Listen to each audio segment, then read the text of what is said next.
નગરી છે. આ શહેરમાં જે આજે શિવ મેળો લાગેલો છે, કુટીર ઉદ્યોગ બનાવ સરકાર ગુજરાતમાં અનેક શહેરોમાં આવા મેળા લગાવે છે. હસ્તકળા હોય, ખાદી હોય, આજે 250 સ્ટોલ એ નવલખીમાં ઊભા થયા છે.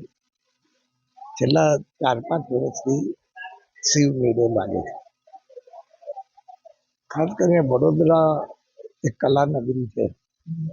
આખા ગુજરાતમાં અનેક જગ્યાએ અનેક શહેરોમાં સરકાર દ્વારા આવા મેળા લગાવવામાં આવે છે, પરંતુ વધારે વધારે જો વેચાણ થતું હોય તો વડોદરા શહેરમાં. એટલે સરકાર દ્વારા જે આ મેળો લગાવવામાં આવ્યો છે, તો વડોદરા શહેરના નાગરિકોને વિનંતી છે, તમે અવશ્ય આ મેળામાં પધારો. આજે ઘણી વસ્તુ નવી જોવા મળશે અને જે હસ્તકલાના જે કારીગરો છે, આજથી જે વસ્તુ બને છે, તે બનાવે છે, પેઇન્ટિંગ કરે છે, એ તમે ખરીદો, તમને આવી વસ્તુ નહીં મળે. ખાસ કરીને કોઈને પ્રેઝન્ટ આપી હશે એવી વસ્તુઓ પણ છે. તો વિનંતી કરું છું, આ મેળાનું અવશ્ય નાગરિકો આવે, જુએ અને ખરીદે.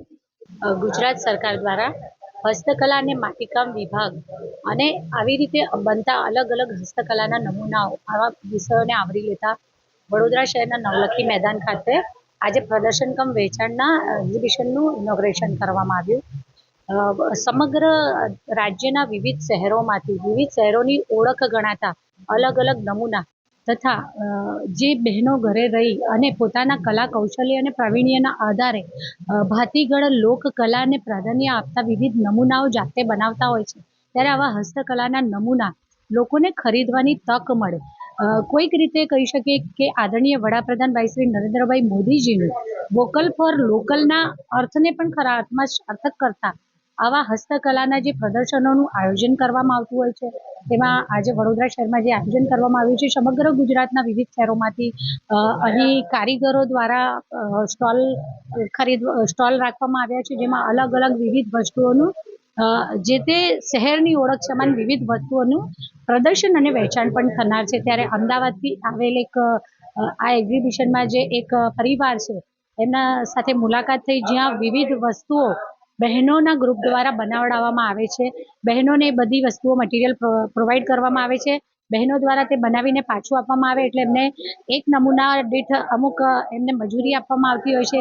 આમ બહેનો પણ વિચારતી હોય છે કે ઘરે બેઠા પોતે પરિવારને આર્થિક ટેકો કરી શકે, કારણ કે એજ્યુકેશન ઓછું હોવાના કારણે અથવા તો પરિવારમાં એકમાત્ર સ્ત્રી હોવાના કારણે ઘણી વખત એની ઈચ્છા છતાં ઘરની બહાર જઈ અને પોતાના પરિવારને આર્થિક ટેકો કરવા માટે કશું કરી શકતી નથી હોતી. ત્યારે ઘેર બેઠા જ એ પરિવારને આર્થિક ટેકો પણ કરી શકે અને પોતાના વિસ્તારની ભાતીગળ લોક સંસ્કૃતિ અને કલા અને હસ્તકલા દ્વારા પોતે પોતાના કલાને પ્રાવીણ્યથી જે નમૂના બનાવ્યા એના વેચાણ થકી તે પોતાના પરિવાર માટે રોજગારીનું નિર્માણ માટે માધ્યમ બની શકે, તે માટે આદરણીય વડાપ્રધાનશ્રીએ જે આવી રીતના પ્રદર્શનના આયોજનો કર્યા છે, જેનાથી કારીગરો સીધા ગ્રાહકોના સંપર્કમાં આવશે અને ગ્રાહકોને પણ પોતાની મનગમતી વસ્તુ ઓર્ડર આપીને બનાવી શકવાની પણ શક્યતાઓ થશે. હું વડોદરા શહેરના સૌ નાગરિકોને અપીલ કરીશ કે વડોદરા શહેરમાં 11 દિવસ ચાલનાર આ એક્ઝિબિશનમાં ચોક્કસ મુલાકાત લઈએ અને હાથસાળ અને હસ્તકલા તથા પોતાના કલા કૌશલ્ય દ્વારા